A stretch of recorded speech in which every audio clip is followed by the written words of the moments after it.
Let us conclude this chapter.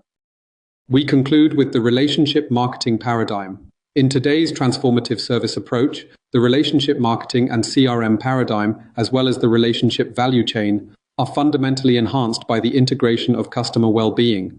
The relationship value chain is no longer limited to moving from product or service value to satisfaction, trust, and loyalty. Instead, customer well-being has become the pivotal link that strengthens and amplifies every stage of the chain. The process begins with product and service value, where brands deliver on functional and emotional promises. When customers perceive this value, satisfaction emerges. Satisfaction then leads to trust, which forms the essential foundation of any enduring customer relationship. However, trust is no longer the final destination. It acts as a gateway to customer well-being. Customer well-being spans several interconnected dimensions. Physical well-being is enhanced when brands actively support healthier lifestyles. Fitbit or Nike Run Club motivate customers to engage in regular physical activity, while Decathlon's fitness challenges help establish positive routines that strengthen both habits and brand relationships. In smart homes, physical well-being can be improved through temperature regulation and air quality optimization. Emotional and psychological well-being is reinforced through safety, reassurance, and reduced stress. The Apple Watch's fall detection feature, which can trigger emergency assistance, increases feelings of security. Smart homes reduce stress through adaptive and responsive environments. Safety-first technologies from brands such as Volvo and Waymo reduce anxiety in daily mobility, supporting both psychological and physical well-being. Tesla's autopilot safety features can reduce driving stress, enhancing psychological comfort.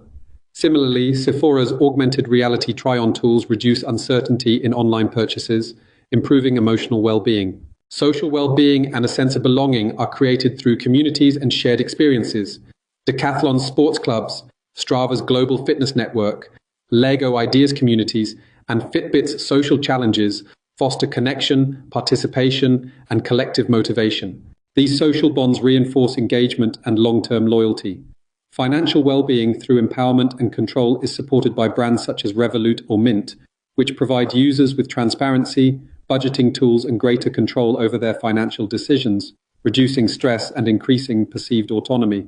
Well-being is therefore not merely an individual psychological state, it is a strategic layer in relationship marketing. In traditional CRM models, satisfaction and trust are precursors to loyalty.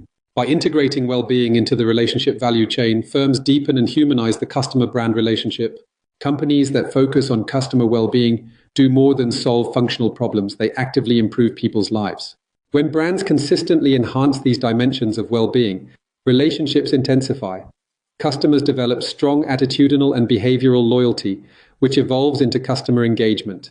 Engaged customers interact more frequently with the brand, co-create value, share experiences, and become advocates. This engagement in turn increases customer lifetime value and, at scale, drives customer equity, the total long-term value of the firm's customer base. In this sense, customer well-being is no longer peripheral to CRM. It is a central driver of sustainable relationship value and long-term financial performance. There is a fundamental paradigm shift in customer relationship management. Traditional CRM has historically been built around a transactional logic. Its primary objective is efficiency, increasing sales volume, improving funnel conversion, and maximizing market share. The focus is reactive and performance-driven. Customers are mainly seen as targets to be converted, optimized, and retained. Smart Ecosystem CRM represents a profound shift away from this logic. Here, the focus moves from transactional experience to human experience. The central objectives are no longer only transactional goals like sales and satisfaction, but well-being, trust, and empowerment. CRM becomes proactive rather than reactive. It is about designing ethical, human-centered relationships over time.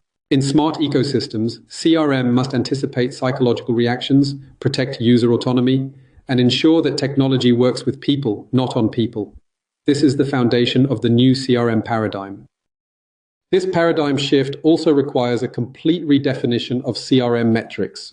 In traditional CRM, success is typically measured through satisfaction scores, NPS, and sales outcomes. Data usage focuses on mass personalization, often without considering psychological acceptance. AI interfaces are optimized for speed and efficiency. The dominant success metric is purchase frequency. In smart ecosystem CRM, the logic changes fundamentally. The core objective becomes trust and well-being, not just satisfaction. Data usage is no longer about maximizing personalization intensity, but about empowerment and user control. AI interfaces must create social presence and empathy, not just efficiency. The goal is to reduce psychological distance and increase emotional comfort. Finally, success is not measured by short-term transactions, but by customer lifetime value. CLV reflects the quality, sustainability, and depth of the relationship over time. In other words, smart ecosystem CRM does not abandon performance. It redefines performance through trust, empowerment, and long-term relational value.